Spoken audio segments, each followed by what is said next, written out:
Hello students, I am Dr. Harpreet Singh. Today we will be talking about a very controversial and also an interesting topic, biceps and biceps labral complex pathologies. So what is controversial about biceps? Almost all the things about the long head of biceps we are talking about. There's a lot of controversy about its main function. What does the long head of biceps do? What's its main role in the shoulder? The various pathologies, how do they present? How do we diagnose them? And how do we treat them? There's lots of controversy about this. We'll try and remove those controversy and simplify the things about biceps. So where does the long head of biceps attach? So we talk about scapula, and if you look at the glenoid, so the long head of biceps attaches on the superior glenoid tubercle along with attachment on the superior labrum. So it is attaching to the bone, the superior glenoid tubercle, through the superior labrum. But it is this attachment through the superior labrum, this attachment has a very variable anatomy, so it's different in different individuals. So it can, this attachment of the superior labrum can have a meniscoid like attachment to the glenoid tubercle. So what is variable? It can have a meniscoid like attachment, or there may be something called a through the superior labrum there may be a presence of what is called as sublabral recess. So what is sublabral recess?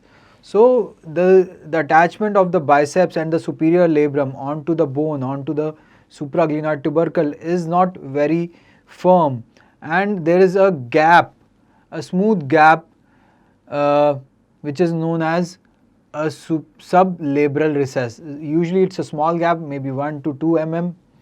And how do you differentiate from a pathological lesion? Is that it's smooth, there is no fraying, there are no frayed edges of the labrum. There is a smooth transition from the labrum to the gap and to the glenoid. So this attachment of the long head through the superior labrum is variable in different individuals. So it's not that it's constant in everybody. So that's why when there is a tear of this part, that is, there is a tear of the biceps attachment to the superior labrum, what we know as also call as slap tear. We don't know what was the original anatomy like. So if we go and repair that, although we are trying to restore anatomy, but since we don't know what was the original anatomy like, we may end up deranging the anatomy, so which may lead to deranged kinematics for that person. So this variable anatomy of this region leads us to not being able to deal with this pathology in a very coherent or in a very simplified way. What you need to remember is the anatomy of this region is different in different individuals. So if we talk about the function of this long head of biceps, we are talking about basically long head of biceps because this is the part of biceps which goes intra-articular. The short head of biceps is just attaching on the coracoid process, so it doesn't go into the joint, but it is a long head which goes into the joint. If you remember the anatomy, this is a left side scapula. I don't have a left side humerus, but if we take it to be, if we make this like right scapula and this as the right humerus, so when the biceps travels, it travels in the intertubercular sulcus between the lesser tuberosity and the greater tuberosity, and then goes up through the joint and attaches onto the supraglenoid tubercle. So it travels this intra-articular part. So what are the main functions of this long head of biceps? It is said that it acts as a humeral head depressor. Also it gives some power to the flexor function of the biceps, though the main flexor power comes from the short head, and although the main flexor of the elbow is your brachialis, but whatever function of flexion of elbow is coming from the biceps tendon, it's mainly from the short head. The long head has very limited function. It may give some power to the flexion role at the elbow. At the shoulder, it does depress the humeral head, so humeral head depression function, and some amount of stability in an unstable shoulder. So these are the functions. Not very important, but yes, whatever the functions the literature tells us are these.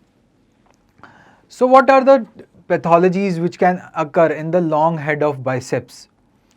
So you have to remember that most of the pathologies of the biceps tendon are usually secondary pathologies. There is very rarely a primary pathology of the biceps tendon. What do I mean by secondary pathology is that these pathologies are secondary to any other disease of the shoulder. So the biceps may become involved in as a part of impingement syndrome, or as a part of adhesive capsulitis, or as a part of a fracture of the shoulder, or some other disease process. So usually biceps pathologies are secondary to other shoulder pathologies. So what can be the biceps pathologies? Biceps pathologies can be, they may be tendinitis or inflammation of the shoulder, very common in other pathologies like impingement syndrome, in pathologies like adhesive capsulitis. So as part of the inflammation in these processes, the biceps tendon, I am talking about the long head of biceps, that also can become inflamed. So there is tendinitis of that long head of biceps. The biceps tendon can be ruptured. So it will, the long head of biceps ruptures from its attachment and classically presents as what we know as the Popeye sign. So clinically it will present as a Popeye sign. There may be biceps instability, or which may present as a subluxation or dislocation. So biceps is not in the groove, biceps tendon, instead of being in the groove, it slips out, usually anteriorly. Most of the times it slips out anteriorly because of some associated pathology. Usually it's a subscapularis tear. So what are the causes of biceps instability? There may be a pulley rupture, there may be a rotator cuff tear like the tear of subscapularis, or there may be some fracture of the shoulder involving the proximal humerus, which can lead to a biceps coming out of its groove. So what is the pulley? What stabilizes the biceps in its groove? So if we look again, this is not the same side, scapula and humerus, but if we take this to be the scapula and humerus of the same side, biceps coming here, attaching onto the superior glenoid tubercle. So the main stabilizer or the pulley of the biceps is formed by the ligament coming superiorly, or the superior glenohumeral ligament. So you have to remember that SGHL or superior glenohumeral ligament provides a lot of stability and forms the pulley of the biceps and stabilizes it in the groove into its position, so the biceps doesn't subluxate and remains here in its right position, original anatomical position. Also a muscle coming anteriorly forms a part of the pulley. So what is the muscle coming anteriorly like this?